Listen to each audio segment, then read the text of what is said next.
Welcome back to Mets Daily. I'm your host, Jake Brown. Make sure you smash that thumbs up on the video. Hit that subscribe button below. There it is.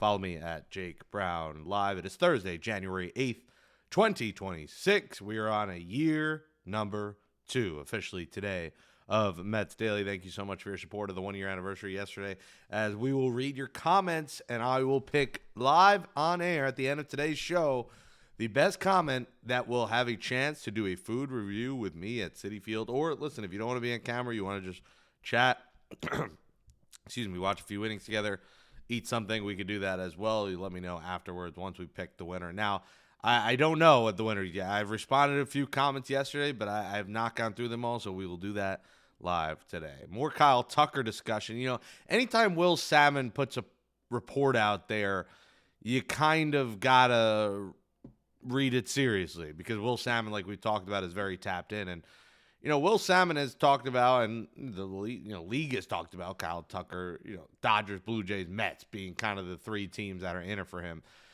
The Blue Jays reportedly are going to give him a longer offer, where we know kind of where the Mets stand. The Mets want to get guys on shorter-term deals this offseason. Now, it could be being frugal. Like I've talked about, CBA, next year potential lockout could play a part of this, where teams want to see what that looks like next year before committing long-term. And then once that's figured out, then maybe they go long-term. And they also want to see how a couple of their prospects pan out. They want to see McClain in a full year. They want to see maybe a Sproat or a Tong. They want to see a Carson Bench. So once they see that, then they can make longer-term decisions. But Kyle Tucker's, like I've mentioned, an intriguing case. He is a good player. He is in his prime. He has won. Will Salmon also points out something interesting that was a thought that I have mentioned as well on this show, is that they're not sure if New York makes the most sense for Kyle Tucker. He's had a couple injuries last few years, but they're not sure that the fit makes the perfect sense. Some within the industry, according to Will Salmon, question whether he would want to play in the biggest market, and some executives view him as a better personality fit elsewhere. With the Mets, Tucker would be the third biggest star behind Francisco Lindor and Juan Soto. Obviously, on paper, it's an obvious fit for the Mets. They need an outfielder. You play him in left, play Soto in right, or you move Soto from right to left. Soto had talked about in an interview, if he needed to move to first at some point, he would, but I don't think that's in his best interest right now. So I would think they put Tucker in left if they got him. But it's intriguing. It's something I've mentioned on here. I don't know if Kyle Tucker wants to be in New York City. Like, some people are not built for that. He's not from here. He hasn't played here ever. Like, I don't know if that's going to be a fit, where Toronto, I think, is a much better fit for him. LA, another big market. Now he'll be, seventh fiddle there because they have so many stars. But Toronto, to me, feels like a much better fit for Kyle Tucker than the Mets do. And if he's going to get 6 or 7 year offer there, and the Mets are only given 3, even if it's a couple million more a year, it feels like the Blue Jays are going to be the favorite. And the team that just won the American League, that came so close to winning the World Series, going all in on trying to win a World Series. They got Akamoto. They got Dylan Cease. They have added to an already talented bunch. And the Blue Jays are the team to watch. But my gut feel, I feel like the Mets are going to get one of Tucker or Bellinger. But if you said pick one and who the Mets have the more realistic chance to end up with, to me, I would think it's Bellinger. A name that's come up that we haven't mentioned yet this offseason in the trade market, as Will Salmon also mentions about the Mets, preferably trying to get someone to trade, because you're going to get a guy a lot cheaper that's probably under team control. One of those guys could be someone like a Chris Bubic. Bubic. What a name. Chris Bubic, 28 years old, 2.55 ERA, 116 and third innings, a left-handed pitcher from the Kansas City Royals.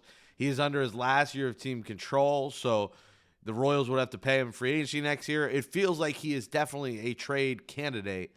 Now, the body of work is not fully there. He made 20 starts, 20 games, all 20 were starts, 116 and third innings. Had a really good year, 2.55 ERA, the best year of his career. 3.1 WAR, 8-7 record. In 2024, he made no starts, 27 games, 30 and third innings. Dealt with some injuries. He was an all-star in 2025. 2023 just made 3 starts. 2022, 27 starts. and a 5.58 ERA, 20 starts in 2021, 10 starts in 2020. So this was clearly the best year of his career. Could that just been a one good year and that was it for him? Maybe.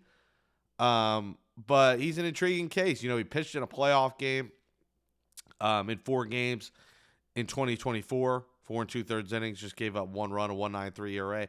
So I don't think he is a top of the rotation solve. I don't think he would be that great a piece. It really would not excite me much. But if you're telling me it's like Mark Vientos and Jack Wenninger for Chris Bubic, I would probably do it. But again, is that the move that really propels the Mets? Is that a move that's going to get you that excited? To me, not really. But he's worth mentioning because he is one of those names on the radar that no one's really talking about. The kind of David Stearns move that no one talked about that happened. This is a name that I could see potentially happening just because the Mets like his upside. They like that it's a 1-year commitment, that it's cheap. You know, it's going to cost you $5-6 million under team control. So arbitration, not a lot of money. Coming off an all-star year, the Mets could like the outlook of him in his prime. You know, he'll be 29 years old next August, or in August coming up. We're in 2026. So a name worth monitoring for the Mets. All right, we want to dedicate the third segment because, listen, let's be real. There's not a lot going on, and I get it. You know, guys don't like the headlines. You sound like a broken record. I sound like a broken record. We know there's not groundbreaking news. I don't make the headlines.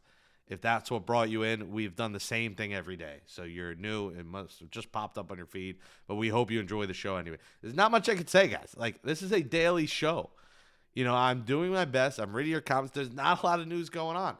The news that did happen was outside Mets land, and that's Edward Cabrera, who I didn't mention yet, has been acquired by the Cubs, or the Marlins, excuse me. The Cubs. Jesus Christ. I just got back from New York, guys.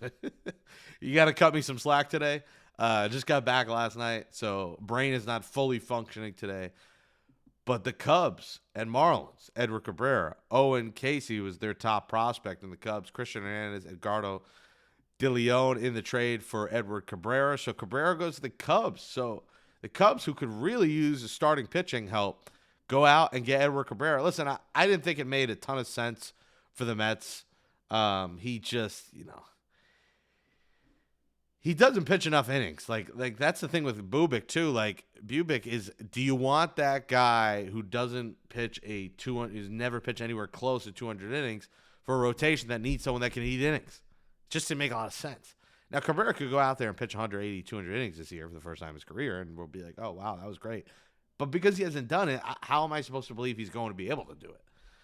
So I don't know if I want another injury potential pitcher that isn't going to eat a lot of innings. And listen, they gave their top guy. Like, equivalent for the Mets, that deal probably would have been a Jet Williams, Brandon Sproat, and like a Reimer or something to that realm, or a Wenninger. That's probably what the equivalent for Edward Cabrera would have been. Do you want to give up a Jet Williams and a Sproat to get a bit of an unknown in the rotation? I think I would pass. All right, folks, picking your best comment for the 1-year anniversary show from yesterday to do a food review. Here we go. From Jay Solgan, 22, respect the grind, don't stop, appreciate it. From Mets Daily Insider member Shakamoto, congrats on 1 year. You know I love the show, excited to ride together for 2026. Let's go Mets. Appreciate your support, Shakamoto. From Bud Shattuck, remember I mentioned yesterday that the funniest would probably end up winning. That makes me laugh. So there's a couple in here, it seems like, that are going for the jokes. Let's have a great sausage sandwich called the Howard Johnson in all cap. Great show. Stay positive. That's a good one, Bud. Bud, obviously, Johnson, sausage. You get the reference there. That's a good one. Key Serzone says, your channel reminds me of a Shakespearean play. Much ado about nothing. Well, that one will definitely win worst comment, which gets you coal for Christmas next year. From Jay Martinez, he says, hi, Jake. Is there a traditional speedy on-base percentage guy the Mets can acquire as a leadoff hitter to move everybody else down one slot in the batting order? I think this would allow the Mets to bat Lindor third and protect Soto hitting second, allowing a Bellinger or Tucker to be a cleanup hitter. If we can swing a trade for Yandy Diaz to hit fifth. To hit behind Tucker or Bellinger, now really talking. This also gives us a nice lefty-righty situation with a lot of guys that make solid contact. It's not a bad point, Jay Martinez. I'd have to think about, Jaron Duran would probably be that guy. Like, if you're thinking about who the Mets could get, if you traded for Jaron Duran, he would be the one. But again, if you're getting a Tucker or Bellinger, you're not getting a Jaron Duran. You can argue, hey, you're getting Jaren Duran, you're getting Tucker or Bellinger, and then you're going to let Jaren Duran walk in free agency next year. That's potential as well, but I don't see that happening either. So I don't know. I think the Mets love Lindor in the leadoff spot because he does steal bases. He does get on base at a decent clip. Duran has 3 years of control. So, I don't know if that would work. Again, if you did that, you would probably be playing Bellinger more at first base. I don't know. There's some wiggle room there, but Duran would make sense if you're getting Tucker or Bellinger. You can get Duran, not get Tucker and Bellinger, have Duran and Benj in the outfield, and then Duran's your leadoff hitter. But that kind of is beside the point because you're talking about a lineup that includes Bellinger or Tucker. So I'd have to think about that, but it's not a bad point. But we'll brainstorm some potential leadoff names that could work. Now, listen, Yandy Diaz has hit leadoff. He's not a prototypical leadoff hitter because he doesn't really steal bases. So I don't know if he would make sense. I don't know. I'd be good guys with like a, Lindor, Soto, a Tucker or Bellinger, and then a Yandy Diaz cleanup. I would be good with that as well. Stephen G says the Belly versus Tucker is really a question of who comes cheaper or shorter term. Yeah, that's pretty much what I think. Like if Tucker gets 6 years and Bellinger's only getting 3, you're going to get Bellinger. G. Monroe, stop it. Nothing is brewing. We are going to be the team no one wants to play for. Thanks a lot, Stearns. Disagree. The C Money says, yeah, fans got to be better. I'm not happy not wearing Mets items at the moment, but some people are way out of line. Listen, if you're not happy, I totally understand it. But if you're attacking families and stuff, there's no business for that. There's just no. If you're attacking the Coens, if you're attacking players, GM, just no business in that. By the way, on that note, there will not be an Amazing Day this year. It was announced, and I think we all knew that was coming. Amazing Day right there. I'm going to be changing the backdrop. We're working hopefully with Jay McCustoms to get a little sign behind us that says Mets Daily. But no Amazing Day. Fans would be a violent mob towards Stearns and Cohen. I totally get them not doing it. I really do think they should do it every year. I thought it was well done last year. I had a blast. But I get them not doing it with the fans being pissed off right now. It wouldn't make a lot of sense to do an Amazing Day. It wouldn't be good for the players, the GM, the owner, no one.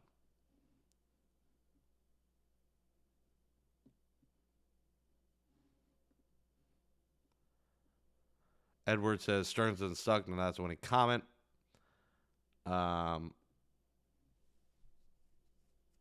Mark Simon says, I don't tweet and never message anybody in sports, athletes, or owners. However, there's nothing wrong with Met fans going on a person's public account and tweeting their displeasure. Like Stearns or Lindor, as long as it stays in the baseball conversation, stays respectful, no race or vulgar terminology. However, families should be off limits, for God's sakes. Even mafia and gangs know to follow that rule. That being said, respectful, even if angry comments do not make those Mets fans insufferable, maybe impatient, since almost every Met free agent's target is still available, but not insufferable. Cohen doesn't like the critics. He can close the public account, which is his right, and I wouldn't blame him. Not everybody is strong enough to hear directly from the critics. I'm a teacher. I don't think I'd want a public account so I could hear from my students how much my lessons suck. Yeah, I mean, listen, it's a good point. But I think here's the issue, Mark, is people are coming disrespectfully with vulgar. And, there's undertoning racism going on in there as well. So I don't disagree with you. I think you can tweet at a public account or respond to a public account.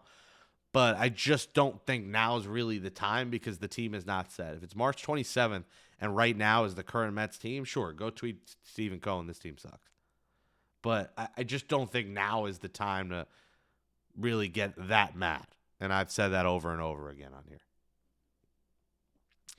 Tone Riggs says it seems like they're just banking on their prospects for the next couple of years going into the lockout. They like the publicity of being in on certain players, but it doesn't seem like they really want to sign any of the big names out there. I hope I'm wrong. Again, I think they want to sign the big names, but they don't want to give 6, 7, 8-year deals out. I think they'll give 3 with a 4th-year option, maybe go 4 with a 5th-year option. But because of next year's looming lockout and CBA changes, they don't want to commit long-term, not knowing what next year's status is going to be and without seeing what they get out of Carson Benj and a full year of Nolan McLean. And, those young players and what they do in 2026 changes the Mets' outlook. It changes what they're going to do long-term. So I think they see a lot of talent and they want to use some of it. Now, I think there's some fans who think they're going to use all these prospects and not get any more big leaguers. I don't think that's the case either. But I do think they're going to use their young talent. And when you have the number 1 farm system in baseball, you have to use it. Those guys are costing you $400,000. They're free, essentially. You're putting free players that could be all-stars out there. Maybe they end up sucking, but we won't know until we see them in the big leagues, Leocal 1979, we need to pick up Big Christmas. Joe Exy Noel, Orioles just cut him. Yeah, I mean, he would be a good depth piece. I don't know if he would make the team, really. If the Mets get another outfielder and they have Taylor and Benj manning the other outfield position, there's not really much of a spot for him, but I don't see why not pick him up. But kind of alarming on his front that he keeps getting cut and traded and cut and traded.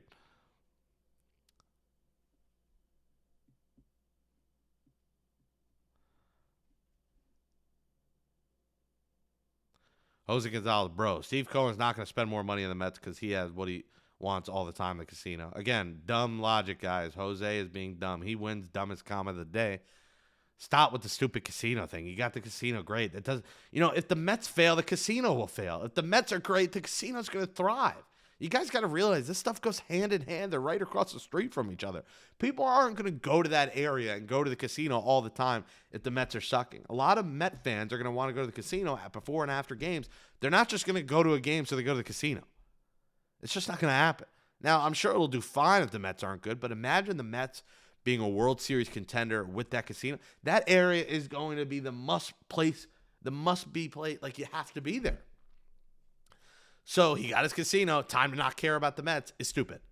And when you're worth $21 billion, I promise, throwing an extra $40 to $50 million on the Mets is not killing Steve Cohen.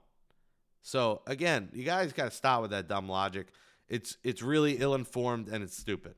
And I know some people are like, oh, you're condescending, but you deserve to get condescending treatment when you make a comment like that, when you think Steve Cohen doesn't care about the Mets because he got his casino. It just doesn't make sense. It's nonsensical. There's really nothing about it that makes any sense. So you will not be winning a food review, Jose. No hip, hip, Jose, for you.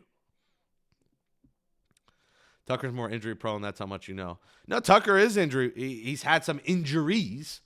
You can't really call a guy injury prone when they've had a few injuries in their career. You just can't. So, yes, Tucker has had a couple of injuries. 2024, he only played 78 games. From 2021 to 2025, that was the only season he missed significant games. 136 in 2025, he had an injury, but he still played 136, 157, 150, under 40. So if you're giving me 140 games, I think you're satisfied. And the other 20, you could throw someone else in there. 2020, remember, was a 60-game season, so he wasn't hurt that year. 2018, 2019, he was just getting called up. So I wouldn't call Kyle Tucker injury prone. He's had injuries, but prone is a little bit different. Lindor Maris, something big is brewing every day. John Carlson, happy anniversary. Great show. Thanks, John.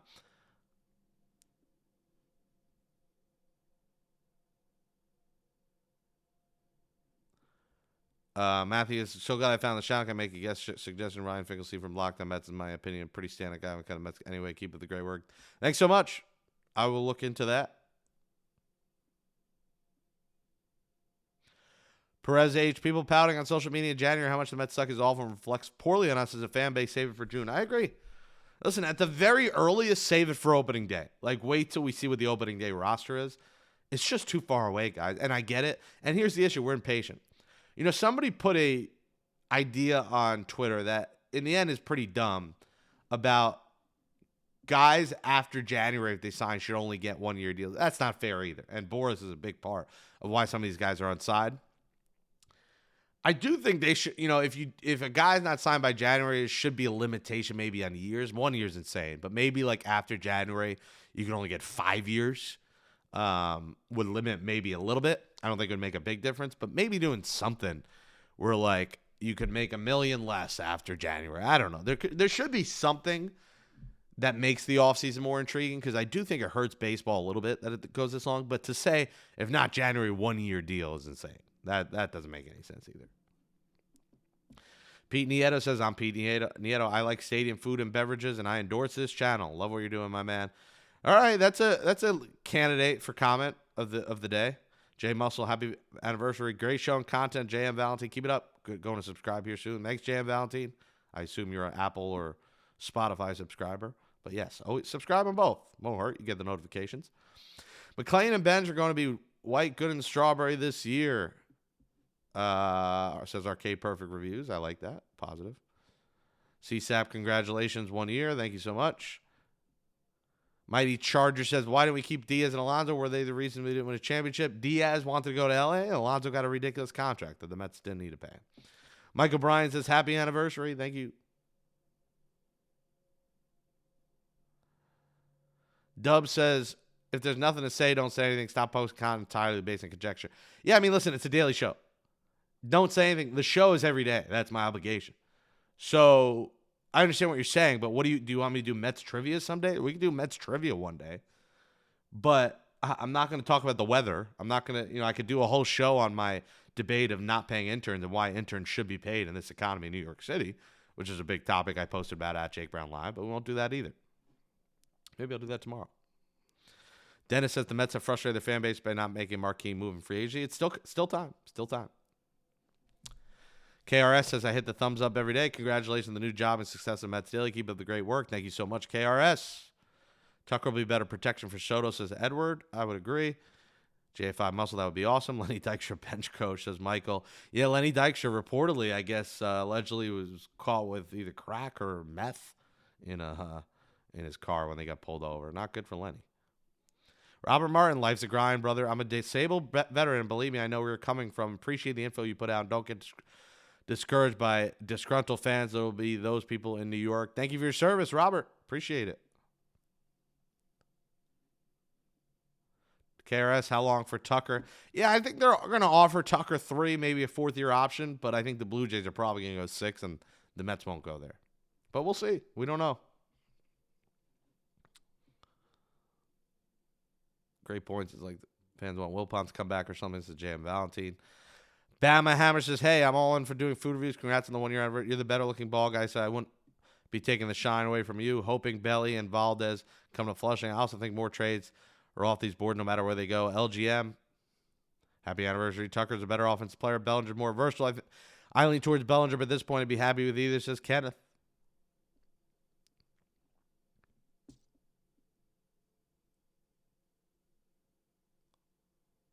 Joe says, you're not choosing Bellinger over Tucker, are you? Come on, man. If we want Bellinger, the Yankees pivot to Tucker, and they get him, I'm going to be sick. Listen, I like Bellinger's positional flexibility. That's what I like. C Money says, best contest comment. When I get to Citi Field, I can't stop eating. I eat because I am unhappy, and I'm unhappy because I eat. It's a vicious and money-breaking cycle. Hope you know the reference. Great job there, C Money.